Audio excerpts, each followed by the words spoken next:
It's all about the centre-backs today with Manchester United. We have another update on Matthias de Ligt. The big news is, though, the Branthwaite situation right now and where he stands with Everton. It's come out, and we're going to go through every side of this. Branthwaite not wanting to kick up a force move, but secretly telling Manchester United to get him out of Everton. This is his opportunity to enhance his career and get to a big club and stabilise there and build his career from there. Because let's be honest, no disrespect, Everton are going nowhere. Both sides of that, what the de Ligt structure is like where we're at right now, with updates from Fabrizio Romano, how Manchester United are funding this deal, and some very interesting news on an article brought out by Laurie Whitwell from The Athletic, going on a bit of a deep dive as to Dan Ashworth's position right now, and Ten Hag keeps his veto.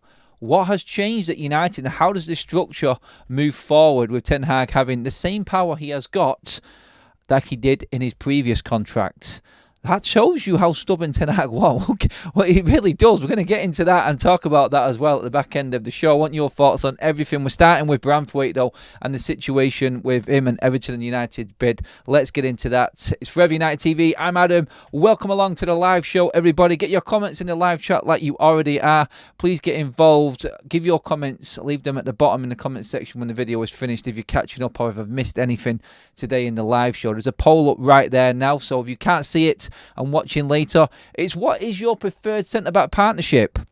You've got four options. You've got Ligt and Branthwaite, Ligt and de Ligt, Ligt and Todibo, or a partnership without Ligt. You choose. The poll is up there, guys. Give me your best centre-back partnership. Going off all of the names that have been mentioned with centre-backs with what we've already got at the football club right now. Get them comments in when the show finishes as well, so I want to go back on that later. But where are we actually at with Jarrad Branthwaite, and what is actually going on with him right now? Well, there were a few stories that came out last night with Branthwaite, talking mainly from Chris Wheeler from the Daily Mail, talking about his unrest and him not being too happy with the situation at Everton right now, stopping him making a move to Manchester United. He is respectable, and by all accounts, according to reports, isn't going to kick up a stink about moving from Everton. He wants Manchester United to get that done for him. He wants United to show that they want him. He is open to moving, but Manchester United have to show their intent and what they want from the deal. He's basically calling Manchester United out behind the scenes and saying, please get me over to Manchester United, make this happen. Chris Wheeler from the Mail has also gone on to say that Manchester United will attempt another bid. Some saying in the reports when Matthias de Ligt is all agreed and finalised, and some saying that they're going to wait it out even till we've sold other players. Now, Manchester United, as we know, are looking to offload a few players as well this summer to fund these so-called transfers that we are looking to bring in. There are more reports on players in the outgoing section for Manchester United. Manchester United, we spoke last night regarding Harry Maguire and the club wanting him out, and Victor Lindelof following suit as well. Two players there that United looking to cash in on and get rid of. That's probably where I think we're at with Branthwaite. We can get de Ligt done with the funds that we've got. That's one defender in, and obviously strengthens Manchester United after losing Raphael Varane. It then comes down to what money can be raised, probably more than anything, for Manchester United to bring another defender in. That is what we're talking about with Branthwaite. How quickly do we move from Jarrad Branthwaite to Todibo? That's the interesting one in all of this. I'm still confused with the reports that are going out, what to believe and what not to believe right now. But according to a few people and a few sources, United are ready in another bid for Jarrad Branthwaite, but still fighting for Todibo. We can't bring Free in. Surely we're not going to do that. But if we get rid of Free, we're then bringing Free in. Does that make sense? Are United doing a complete overhaul here? So as ridiculous as bringing Branthwaite, well, it's not, it's fantastic, bringing Branthwaite, de Ligt and Todibo through the door at Manchester United, it's counteracted by the fact that, you know what, it makes actual sense, because we've lost Varane. If we sell Lindelof and sell Maguire, you effectively do need to bring in 3 replacements. I just didn't see us bringing 3 of them in. And what money can we get for Victor Lindelof and Harry Maguire? How far can that go into actually helping United bring another 2 defenders through the door? it's really interesting now. I think it all comes down to the structure. It comes down to what Dan Ashworth can do, Vivol, Omar Barada, Jason Wilcox, the structure that we've been going on about now for the last week that's actually in place at United now. How can they negotiate down? Because if you can get Matthias de Ligt for 35 million, I think either if you don't rate the guy, you're saying that's a good deal.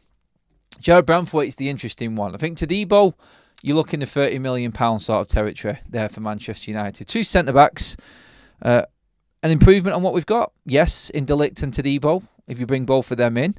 For, what's that, 65, 70 million for two decent young centre-backs. It's not bad business from United. Then you're looking at what Manchester United can bring in Victor Lindelof and Harry Maguire. Honestly, I think you're scraping together 30 million for the pair of them. That's me being brutally honest. And then it comes down to what you can get out of Everton. How much do they actually want for Jared Branthwaite? Because the bid that's in now probably accumulates to around 42 million with add-ons. Will Everton accept something in the region of 50 million? That's Manchester United spending in one summer near 120 million completely rebuilding their centre-back options at the football club. That is a massive commitment. And when you look at that investment, and yes, it's young. Yes, the contracts won't be as probably expensive as the ones that we've got with the players that have left. I think that's a guarantee, especially with Varane's and Maguire's. And both of them two together are on just over, I think it was nearly 550,000 a week combined wages for Maguire and Varane. If both of them out the door, obviously you're saving a lot of money. Manchester United are looking to offer de Ligt 180, according to reports, a week. So that's a massive pay cut from what he was on at Bayern Munich. But within Manchester United's structure, and I think it's probably fair, if Lindelof was on 120, de Ligt younger, better, you would say a little bit more. That's not too bad. But in looking at all of these centre-backs, are we moving away from the rest? Are we moving the budget away from the rest of what's needed at Manchester United? Should we be going all in on this? Because all we're hearing concrete news-wise at the moment is the centre-back situation. And I think everybody agrees that we do need to sort out the centre-backs and the defence at Manchester United. But how much money are we throwing at this defence without looking at the rest of the team is the question that you've got to say. And it all does come down to Branthwaite. Like, United, are they happy keeping one of them centre-backs, i.e. Lindelof or Maguire, and just bringing in a Todibo? Are they happy keeping both of them and just bringing in a de Ligt? These are all the options that are there right now for Manchester United. Like, they could just hang on to either a Maguire or a Lindelof. Yes, you're running the risk of getting absolutely no money next summer, which for me, with the people that are in charge of United and running the ship right now, I don't think will happen. I think they understand the importance of finance and actually making sure that they get value for money out of players that are at the football club as well. So I feel like we're in a position where we have got options open to us. There are different permutations to how this transfer window plays out. But I think the realistic one for me, and I'd love to get your opinions on this, I'll come to the chat in a minute, is a de Ligt and a Branthwaite is the ideal scenario for Manchester United.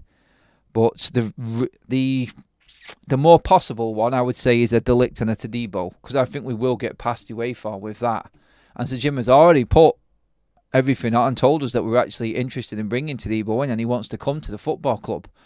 So you've got three players there that all want to come to Manchester United. Can we honestly get three centre-backs in this summer? And would you be happy with that? I mean, I don't think anyone would be upset with it, but you're worrying a little bit, aren't you, with what's left in the pot to actually go out and sort out the midfield? Because let's not forget, we've got Agate, who apparently is happy to come to Manchester United. So four players that are definitely happy to come to United in that area, that defensive area of the football club right now. Does that mean that Aaron Wan-Bissaka can't be sold because we need cover at right back? Obviously left back, I don't know if we can touch that with the funds that we've spent. It's very, very complicated in the full-back areas, I think, with how much we invest into the centre-backs, because you do need to have something left over. Let's see what you guys are saying in the chat. Let's just scroll back up on this one. Anthony says, both Maguire and Lindelof will generate 50-60 million between them. Ooh, I don't know about that. I think you're way off the mark with that one. De Ligt, Martinez, Calafiore is good. And I was told by people in the chat that Juventus are all over Calafiori. Now I'm hearing that Chelsea and Arsenal are favourites to sign him now. Like, where was we with that situation? That, for me, is where we should be going at centre-back, personally. We are spending more money on training ground, 50 million, and Old Trafford, 50 million, than we can get in from player sales. I know it won't come out of financial fair play, but it's still out of the bank. Yes, it is out of the bank.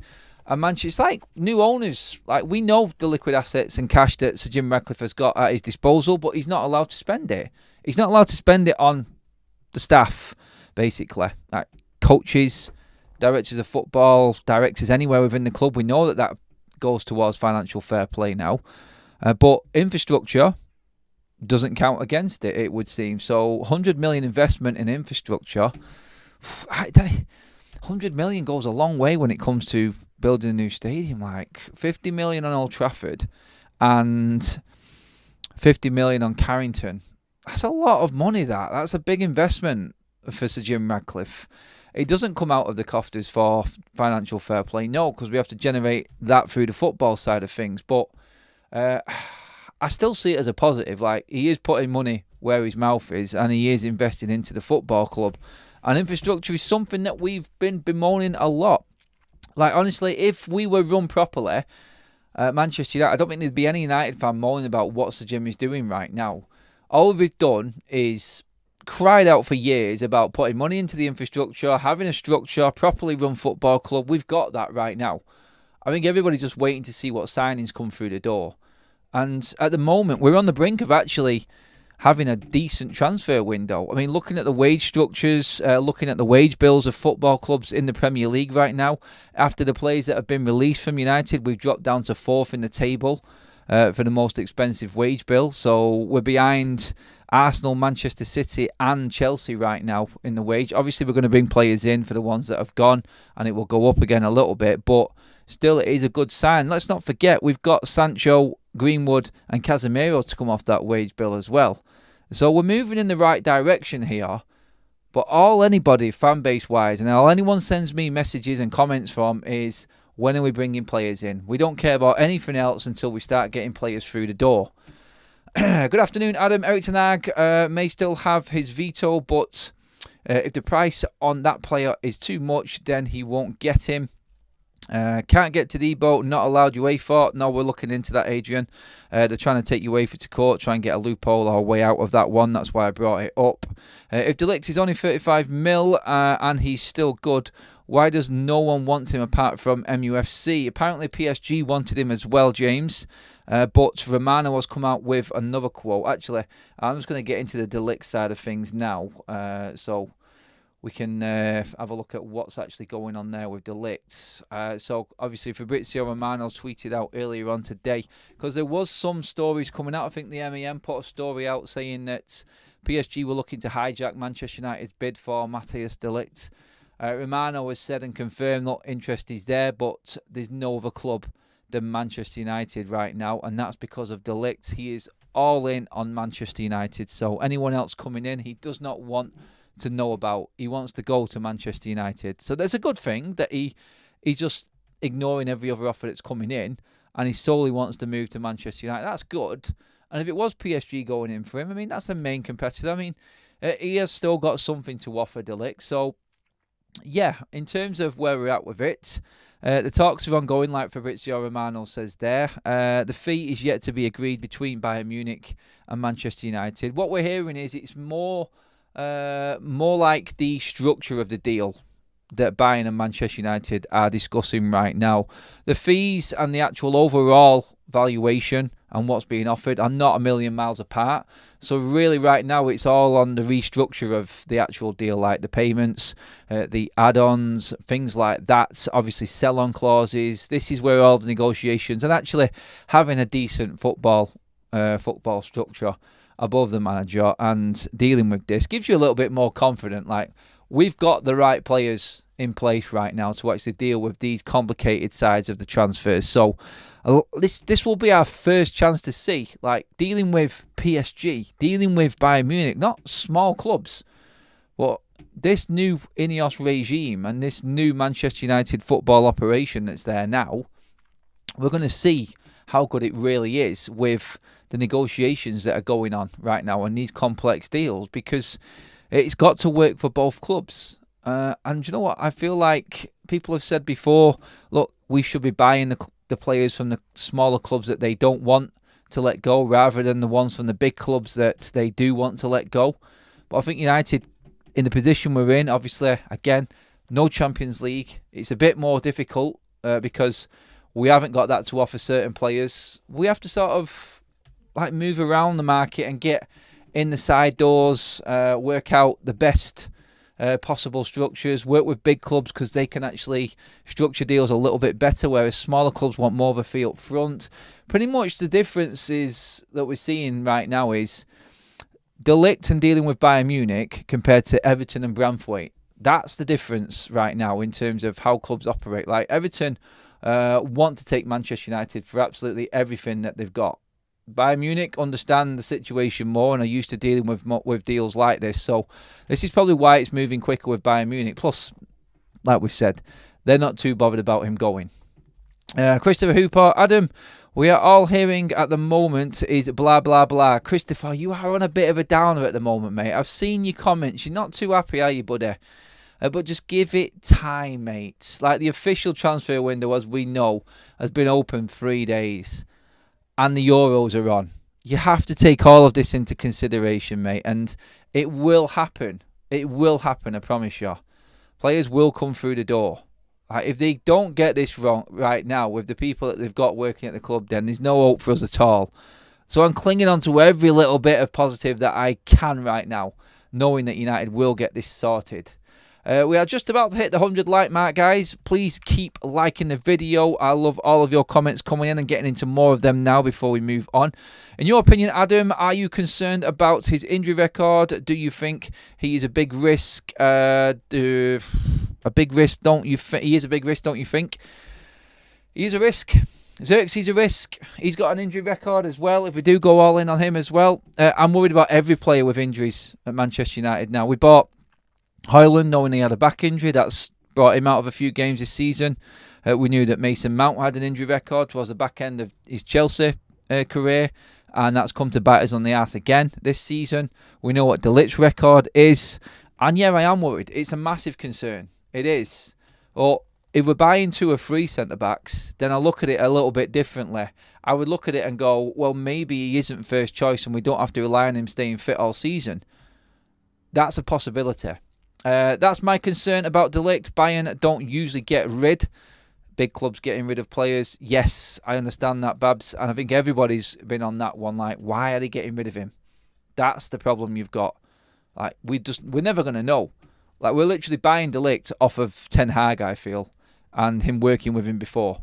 It is a fast track to someone who understands Ten Hag and what he wants from a team. It's a guaranteed he'll give an instruction and he will know what he wants from him. So if anything speeds anything up for United, getting back up that table, then I think Ineos might give it more attention. It's a hard one though, isn't it? It is. How confident are you on United getting top 4? Depending on this transfer window, Barry. It is as simple as that, mate. I need to know who comes into the club and who leaves. I won't be giving my verdict or my prediction for the table until I see United play a few games. Until August. I'm not going to give any sort of predictions. I need to see who comes in. I want to watch pre-season. I want to watch United in depth. I want to see if anything changes in pre-season because I've seen how United work and it's a sham. I want to see if there is real change at United, basically. And until we get to the end of August, I don't think I'm going to be able to judge it properly. That's just what I want. Thanks for that, Kaz. That made me laugh. Sorry, private joke. Andrew in with a chat there. Sorry, I've lost you, Andrew. You've jumped off my page. Signings all depend on who and how much we get in the player sales. A Rashford sale would bring in the money, and then we could sell Wan-Bissaka and Shaw if that's possible and replace them. Honestly, we're talking like we're going to be bringing in 7 or 8 players here right now, United. If we got rid of 10, 12 players, and we've already made a chunk of that, and brought in 5, I'm happy with that because it's quality over quantity.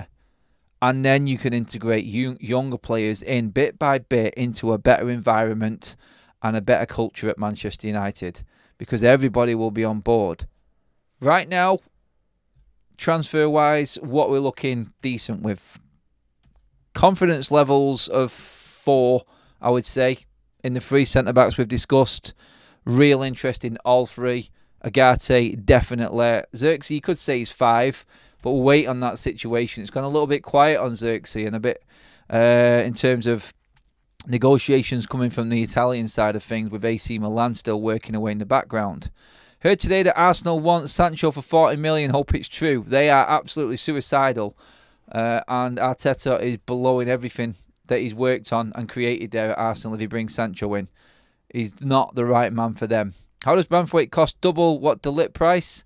He's younger, played in the Premier League, quicker, bow-footed, stronger in the air.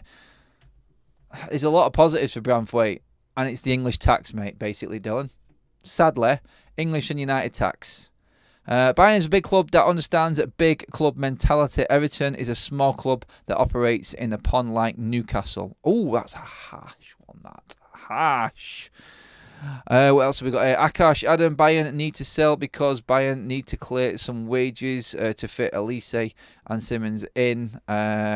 It's advantage Manchester United. Like, every club's got their own circumstances. And you're right, Akash. Yes, Bayern do have to abide by their financial fair play situation.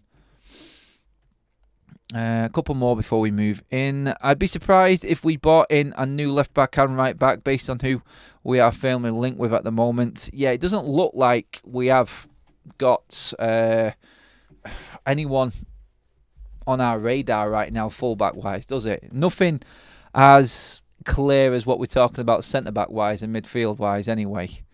So yeah, I feel like that will come later in the window, left and right back. We've definitely got money to spend and we've got a budget that we can go to. And the club are obviously confident that we can sell the likes of Sancho and Greenwood to actually fund more. Like, you could actually have Sancho, Greenwood, Wan-Bissaka, Lindelof and Maguire all sold, and United have made over 100 million in sales. And then you're looking at that and going, okay, right, now we really can go into the market and spend money. Because like I said, it's about the structure of the deal. Cheers for the 100 likes as well, guys. Keep them coming in. Closing in on 150 as well. Steve says, Snapdragon, our United new shirt sponsors 70 million a year at 75. We had 60 million the other day, mate, so I'm not sure on that one. Please do drop into the chat right there, guys. Kaz drops the United Couple podcast in there. Go give it a watch, everybody. New episode out now. Go subscribe to the extra channel we've got there for the podcast channel, guys. Really appreciate all of your comments and feedback on that as well. Thank you. It's in the live chat and in the description, guys, as well. See it, the United Couple.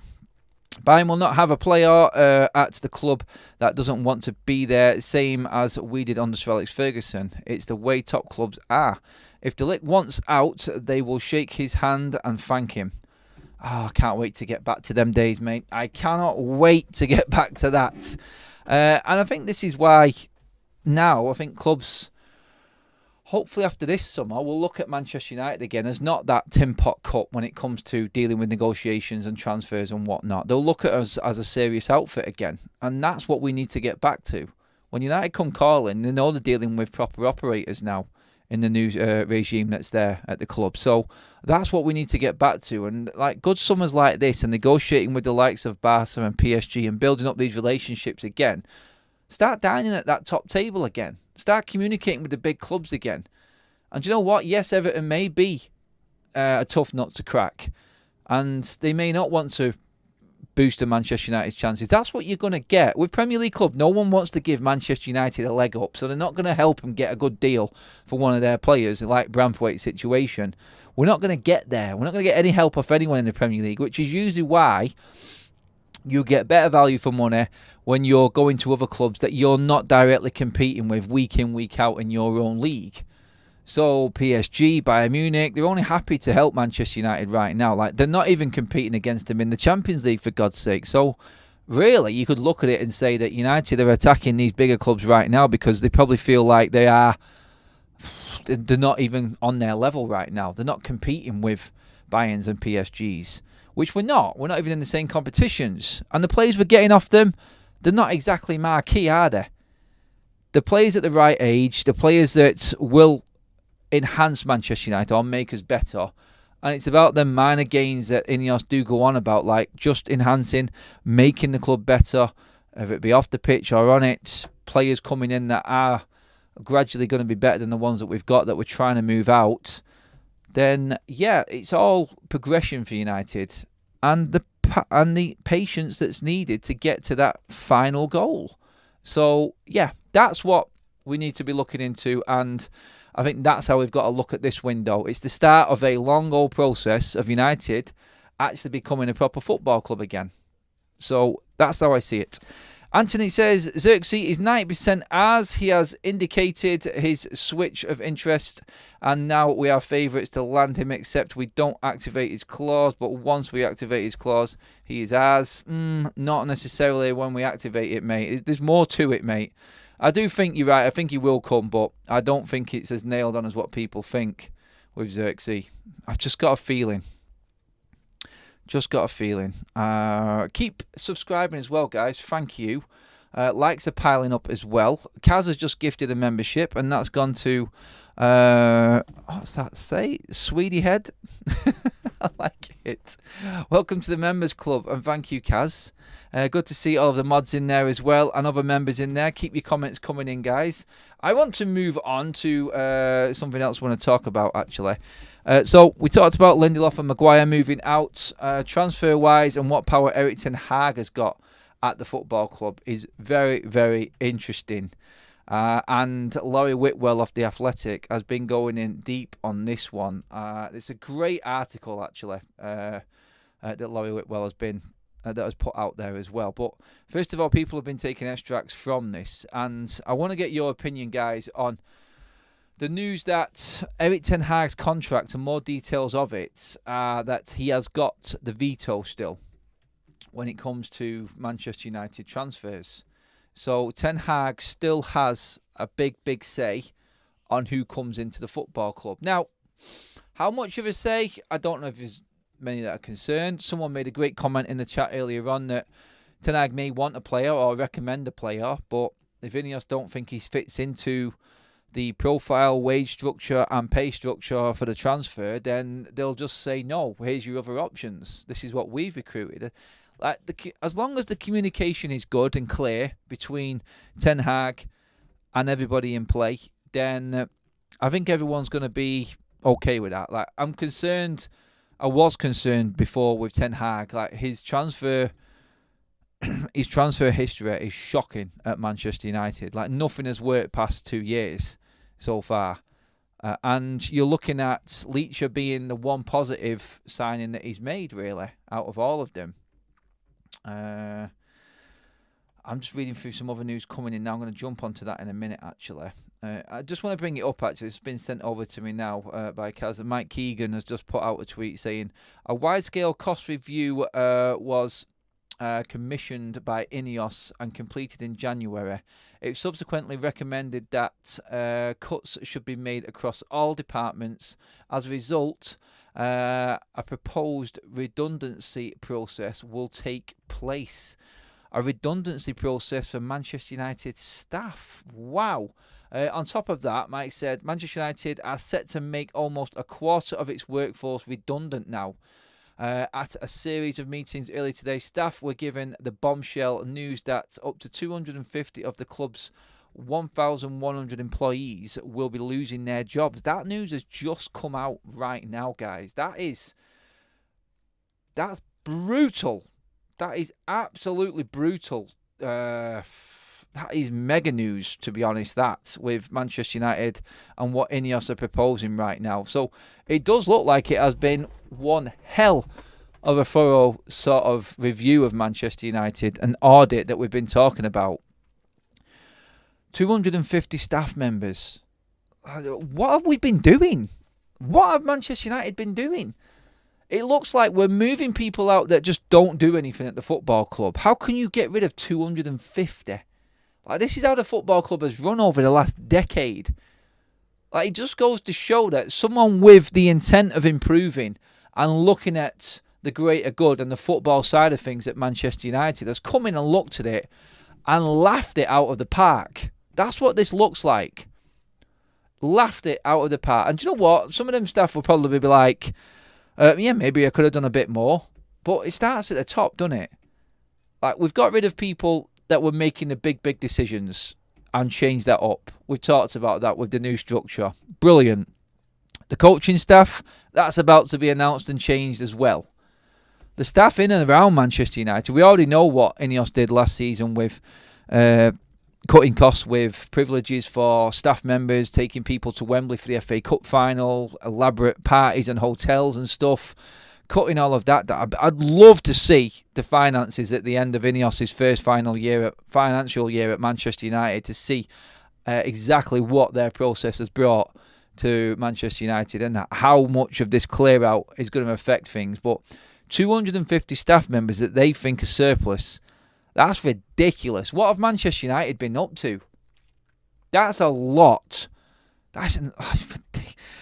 Oh my God. And then they're bringing in people that actually do a job. Like, I know a lot of people that work at Manchester United. It'll be interesting to speak to a few people actually. I might actually send a few messages out just to see how everyone actually is after this. But that news was broke yesterday. Wow.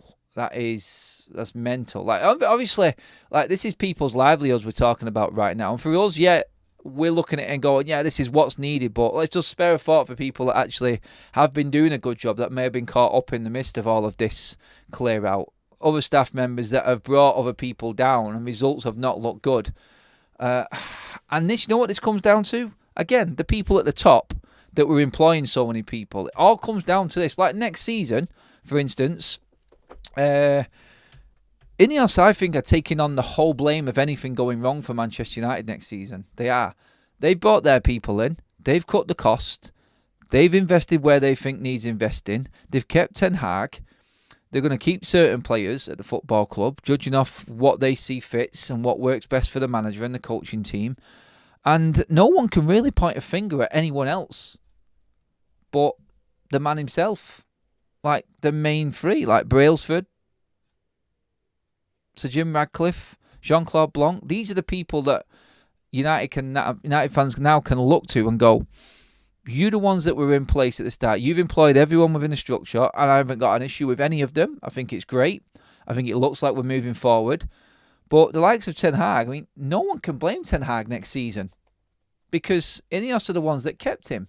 Ineos are the ones that backed him with this race. They're the ones that put him in place. So the only fault that there is next season for anything, after all of this clear out, this full audit, this full shakedown of Manchester United, and it's ridiculous, isn't it? Like, it just goes to show what this club has needed and what everyone has been bitching and moaning about for years, quite rightly so within the fan base as well, that we're now seeing a proper outfit who wants to run a club properly for the sporting aspect of it, doing what they've done. Like, in 1 year, since that announcement on Christmas Eve, and I said this the other day regarding the people at... Well, if you go... Actually, let's just draw it straight back. Let's just go through it from the get-go. Let's call it after the ratification of Sir Jim Radcliffe and Ineos taking over at United, which was the end of February. Within that 4-month period, from February to July, where we are now, we have got a complete new board, new CEO, new directors, new coaches. Obviously, the playing staff will come. We've got investment into Carrington, investment into Old Trafford of a plus 100 million. And we've now got rid of 250 staff members as well. That's a lot of work. And it just goes to show United, under the old regime, did none of this over a 10, 11-year period since Sir Alex Ferguson left. Like, Sir Alex Ferguson and David Gill literally looked like they held that football club together. It's crazy, isn't it? It really is. United Spotlight has been a member for 8 months. Thank you so much. Thanks for the renewal, mate. Ineos, I think I've done a very good job so far. I don't agree with some of the things, like some of the stuff with Old Trafford, as you all know, and things like that. But I cannot complain or pick out anything that's a negative from what Ineos have put in place right now. I feel sorry for people who lose their jobs, yes. And hopefully it's no one that I actually personally know as well, because that will be a bit of a gutter. But it goes to show, like, the people at the top that were running everything at Man United and the mistakes that they have made. It's crazy. It's absolutely crazy.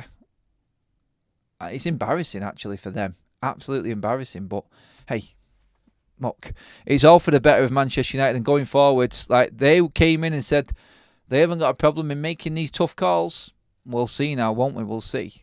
Yes. Only reason Eric Ten Hag is still there is because of the lack of proper alternatives. Can't stand his transitional style. Hopefully, he'll try a more possessive-based style if he is backed with quality players, says Dill 5.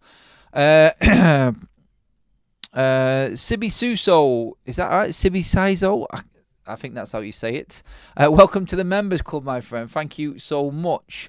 Please do get involved, guys. If you want to be a member, the link is right below. There's a little button below the screen, or there is a link in the description as well if you want to be part of the FUTV army. Thank you, everybody who already is and involved. Keep your comments coming in, guys.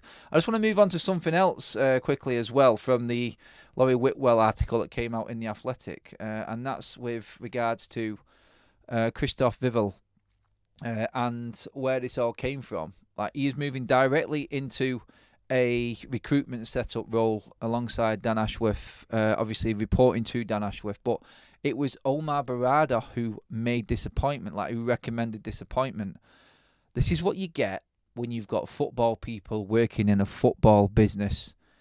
They understand how to make the most out of football as a finance side and improving the team, the squad, and the results on the pitch. Like, results on the pitch bring in better commercial revenues, bring in better deals. You put this football structure alongside Manchester United's commercial team, which we know have done well because we've seen the financial numbers. You put them two together, and all of a sudden you're looking at a real outfit in this going forward.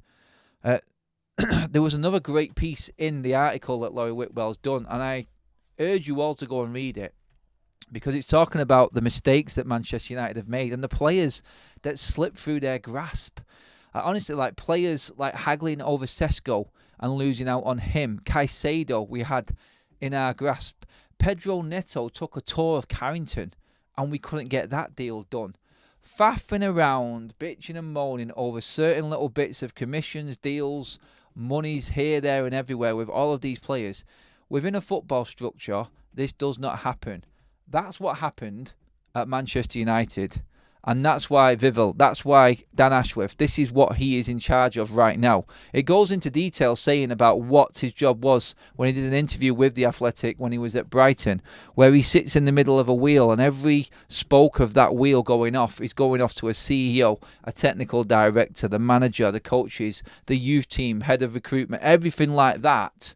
That's Dan Ashworth's job at Manchester United. It's a fantastic read, actually, just to go in. I've only read the first part of it, but I was blown away by some of the stuff that's gone on behind the scenes at Manchester United under the old regime. And I think it's great that we're able to hear about stuff like this now. And I know they're just doing it just to boost themselves and say that this is what we're going to try and stop. And everyone gets excited because what's happened before was a sham and everything like that. And obviously now it makes them look better. But you've got to look at it and go, this is the way that United are going forward. You can only have more confidence in the football club going forward. And everything is great. Everything is fantastic. Everything looks fantastic off the pitch. And it's all going to come down to that first whistle and see how Manchester United set up on the pitch, who is playing, how we play, and is it going to be any different to what happened last season? That's the important bit right now. Yes, Sibi Sizo there, it says the Bajcetic story is the most egregious one. It's, yeah, you've just got to read it, guys. Like, honestly, it'll blow your mind. It will absolutely blow your mind. In fact, I'm just going to get up a little bit of it now. I think I can. Bear with me 1 second, guys. I need to just read some of this out so you guys understand exactly where we were actually at with it. 1 minute. Let's see if I can get it up. It wasn't that one. No, just trying to find. 1 minute, guys. I should have got this up before so you guys could actually see it. But yeah, in terms of what is actually happening, what's going on with Manchester United right now,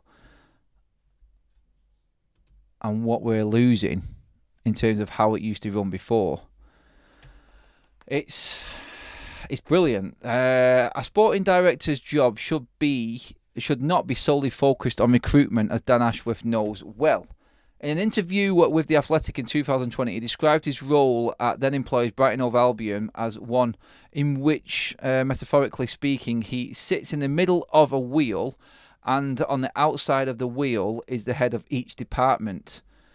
Similarly, Ashworth will now oversee every aspect of Manchester United's football operations. It goes down and it looks into issues that he's going to be getting into.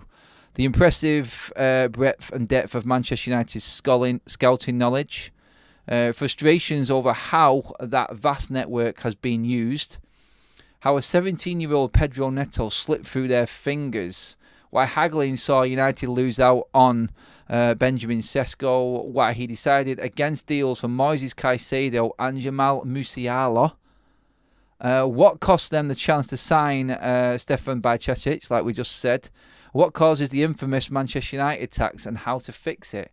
Just some aspects of it and what actually goes down at Manchester United and what has been missed. Now, The Athletic do get a lot of information from the football club, like we've discussed before. And it is a breath of fresh air to see how Manchester United are going to run possibly going forward compared to what it was like before. And yeah, just go and read through all of it, guys. Like, honestly, it's definitely the eye-opener that a lot of United fans need. And I think everyone will look at it and go, look, we're going to need patience for this to actually work out here. And it's vital that we do have the patience. Just some more articles coming out now. United are set to make a quarter of their workforce redundant following a wide-scale review of costs, with the club making cuts throughout all their departments. The Daily Mail have reported that the main rationale of the cutting of 250 of the 1,100 employees at the club is to recoup funds to be able to reinvest into the first team squad, with the saving being able to generate tens of millions for the club's transfer budget, which this summer has only stood at 50 million. So the report of getting rid of 250 staff members will give Manchester United an extra 10 million plus of transfer funds. This is ridiculous. Like, how much money Manchester United have been wasting over the years. Tens of millions will be saved and then put into Manchester United's transfer budget. Why has this never been looked into before? Because we've not had football people running the football club. That's why. It's absolutely ridiculous how Manchester United have been run. It's crazy. It really is. Just to go over everything that we've been going through, there's been a load today. We have just hit 200 likes as well, guys. Legends, a lot of you. Keep liking the video. Hit that subscribe button. I'm Adam for United. Forever United TV. We just go over everything that's going on at the football club and look at it with a bit of a different angle. Bringing in your comments as well, guys. But yeah, Branthwaite bid expected to go in. Jared Branthwaite will not push for a move from Everton, but wants United to make the move happen. He wants to move to Manchester United. He's getting restless with the lack of movement with the deal, according to a few of the reports as well. Manchester United now the only club officially in for Ligt. That is true from what Romano has said, simply because he is all in on Manchester United and doesn't want to talk to anybody else. I.e., there was an interest from PSG. He's pushed that aside. He only wants to go to United. That's why no one else is in for Ligt. Personal terms are agreed. It is the structure of the payments for the transfer fee that is now being discussed with Bayern Munich. Manchester United also looking to let go Victor Lindelof and Harry Maguire to possibly fund Branthwaite and Todibo coming into the club alongside Matthias de Ligt. 3 centre-backs out, 3 centre-backs in. Wowza! That is absolutely crazy. But we'll see if that happens anyway. But that is your update, guys, for everything going on at the football club. Thank you so much for tuning in. Loads of you did. Really appreciate all of your comments, likes. New members, welcome as well. But we will be back later on, normal time at 6:30 tonight. The normal schedule is in with no European football, no European Championships tonight. We've got a 2-day break, so it is full on. Let's get to the bottom of every story that's going on and fully invest our time into that. So, What's Graham just said at the end there? Graham's just come in. He must have just woke up over there. Give him his chance. A partnership that works for United, Adam. The two constituent parts are of no interest. Don't know what you're talking about, Graham. Sorry, mate. You're just coming too late on that one, pal. Message me back later, buddy. That's it, guys. Thank you, everybody, for tuning in. Legends, a lot of you. Make sure you do give the video a like and subscribe on the way out if you haven't already. Many of you have done on this stream. Thank you, guys. Love you all. I'll see you all later, 6:30, 6:30, with more news and more stories to come out of the football club.